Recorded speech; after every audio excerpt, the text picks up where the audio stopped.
folks, it's about that time. It's Sports Focus. I am your host once again, John McNeil, here to bring you some interesting tidbits about the world of sports. But, I got to start off with a local. School is out. Now, I'm sure there's a whole bunch of summer programs. Get your kids involved. And now, you hear, I've been talking about the Hornets.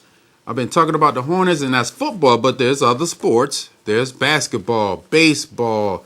There's all these sports. Get your kids out there. Go down to 50 Chapman Place. That's the Parks and Recs department, and they will take care of you. If you have any other, just hit me on that email that be flashing down at the bottom once in a while, and I'll make sure and I get you the correct information. Now, this goes in the segment of the show that has absolutely nothing to do with sports, and it just freaked me out when I saw it. An albino gorilla. Let me lean back on that one. Albino gorilla. You see, I couldn't believe it when I saw it.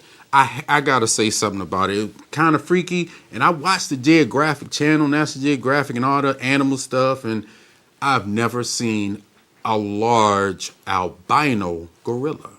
Passed away recently. That's why it's in the news. Got the young, and when it was young, captured in 1966, people. Where they been hiding this thing? An albino gorilla?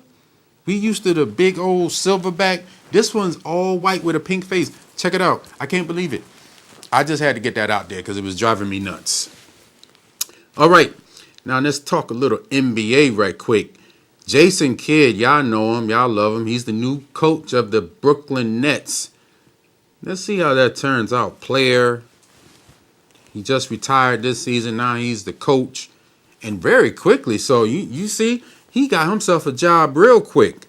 He retired from his job, and then he got another one. So good for him. Good for him.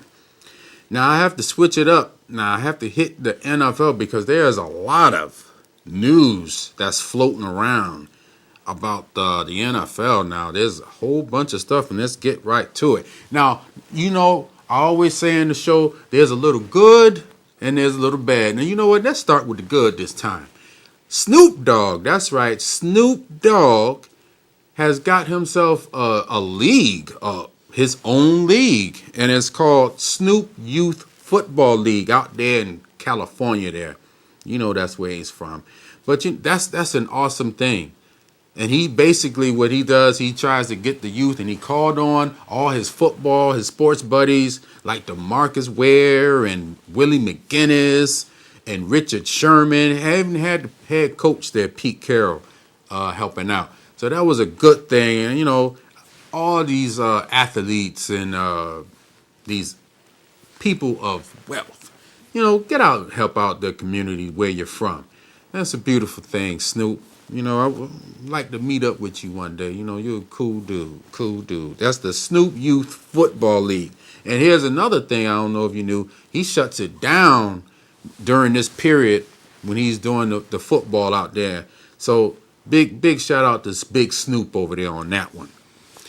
Now, I told you I have good and bad. I don't know where this one fits, but it's sort of interesting. I told you what Snoop did. Darrelle Revis, he's, he was number 24 with the Jets. Now, number 24 with the Tampa Bay Buccaneers, it was already been taken by a first-round draft pick, Mark Barron. Apparently, Darrelle Revis really wanted that number 24. He gave Mark Barron 50 G's for that number. Now, this is not unusual because Eli, when he came out, he gave Jeff Fiegels, the punter, an all-paid trip to Florida. So, these guys, first of all, they got to have the money to do things like that. But they really want that number. They're real superstitious, and they want that number. So, hey, if you got it, do it. Now, that's on to the bad. Chad Ochocinco Johnson has been released from the jail. He apologized to the judge for giving his attorney a little slap on the derriere there, and he was sincere. I guess the judge said, "Well, you know what? You learned your lesson," and I'm gonna add a loss for words for Chad Johnson. You always want the best and hope the best for people, but they also have to help themselves. So let's see if Chad can help himself and get out the rut that he is in. And you're talking about a rut. Aaron Hernandez, the Patriots tight end, he got himself in some trouble. Now, this is all alleged. Apparently, some young man was found dead a mile away from his home, and a rented vehicle was in Aaron Hernandez's name. They saying he's been uncooperative with the police. It also just makes you guilty because you don't want to talk to the cops, and if you're so-called innocent, then they're gonna come at you extra. So, this is a developing story, and I will keep you guys up to date on this one because this one is a big one. The Patriots usually don't play all that news grabbing attention stuff, so I wonder how this is going to play out because Belichick will let you go. Y'all, you Patriots fans, you guys know Belichick will let you go, and no matter how good or whatever you are, if you don't fit his way, you are out of there. So that's the thing I do love about Belichick. He doesn't play around. Also in Patriots news, Gronkowski, the big tight end, they call him the best in the league. He had back surgery this week, people. This is a young man, just like JPP. Young man having back surgery. I don't know. I hope it, once again, I hope it works out for him. But you know what? The man has had all these surgeries. Had forearm surgery, got an infection. Now he's having back surgery. This was an injury of some nature that was in college out in Arizona. So, Patriots fans, I don't know. And fantasy wise, you better watch Gronk taking him in the first and second pick. You might have to let him sit because he might not even be ready for the season opener. So that could be a nice sleeper if you get him like in the fifth or the seventh round. So we'll see how that goes. But in Patriot land, it does not look good. They're hoping for a lot of things. Also, fans that watch the NFL Network's Hard Knocks, the Cincinnati Bengals, that's right, they're making a return to the show. I guess the NFL films, they couldn't get anybody else, so Cincinnati went like, hey, we need the attention. We need some sort of light, on our team. Bengals have a good young roster. They got a good young defense, good young quarterback. They call him Andy Red because he got that red hair and freckles all over his face, and he got one of the best young receivers in the league, A.J. Green. So I will definitely give you guys the schedule when it comes on because, they start shooting that when the training camp starts as it goes. So that should be pretty interesting. And also, this has been like a Patriots. You guys, I don't really like the Patriots all like that. But this has been like a Patriots. I've been talking about the Patriots too much. But this story, I just could not resist. This is on a more of a political level. Robert Kraft, the owner of the New England Patriots, apparently made a little trip to Russia. And they had their last Super Bowl victory. That was Super Bowl 39. And they had last Super Bowl, he had the ring on, so he's in Russia talking to Vladimir Putin, the president at that time in Russia. And the Russian president was so in awe of the Super Bowl ring. Kraft, now this is the story Kraft started out saying. Kraft said he stole it. A president of a country stealing something is ridiculous. The ring is worth $25,000.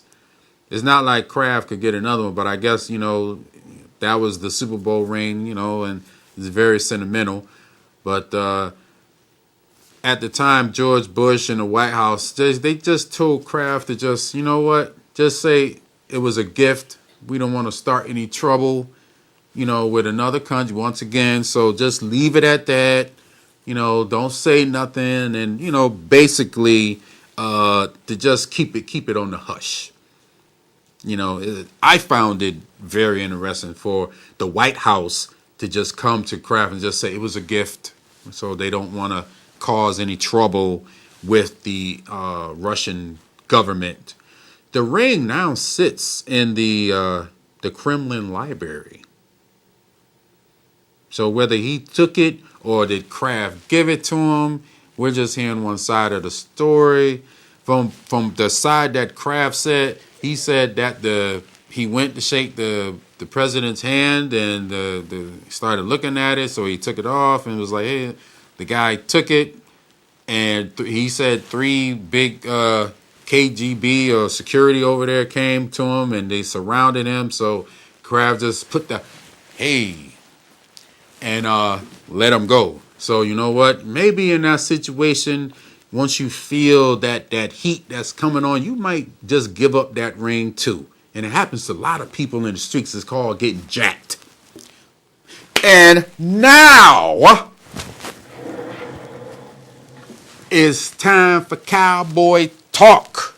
You see it right here. It's going to be like that all year, every time I'm on, because that's my squad. And you know that's how I do. You see, every time I start, I just love this team, and I love what they're doing now. You got Jerry Jones, good old swinging Jerry Jones. He's having a good time this little off season. And here's some little news, Cowboys fans. He just signed his 3rd round pick, Terrence Williams. That's right.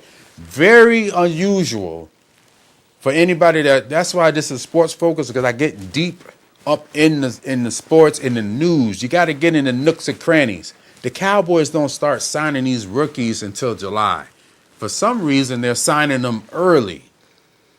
And reports they're going to get the rest. They got 3 more to get signed, but don't get the rest signed up before training camp. So I don't know what's going on down there. You know, he got a nice contract, 4-year contract, $2.7 million, $637,500 guaranteed money.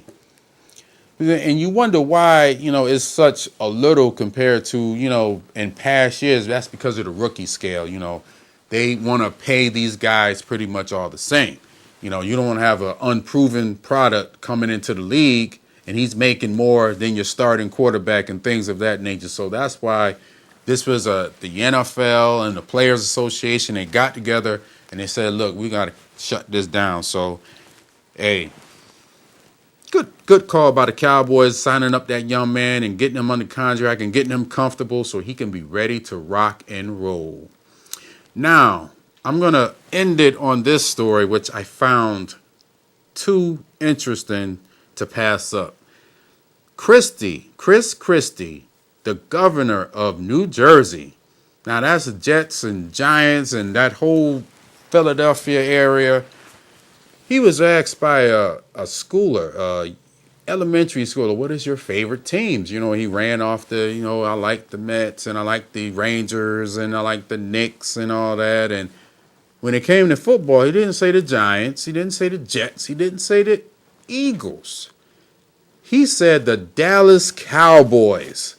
Unbelievable. This man probably won't get elected again because how do you work? You're the governor of the New Jersey, but you're the fan of the rival Dallas Cowboys. You have got to be crazy, Chris Christie. I hope everything goes with your weight loss and all that, the lap band surgery that you got. But you know what? You are out of your mind. Folks, that is about all I got for you. It's time for me to go.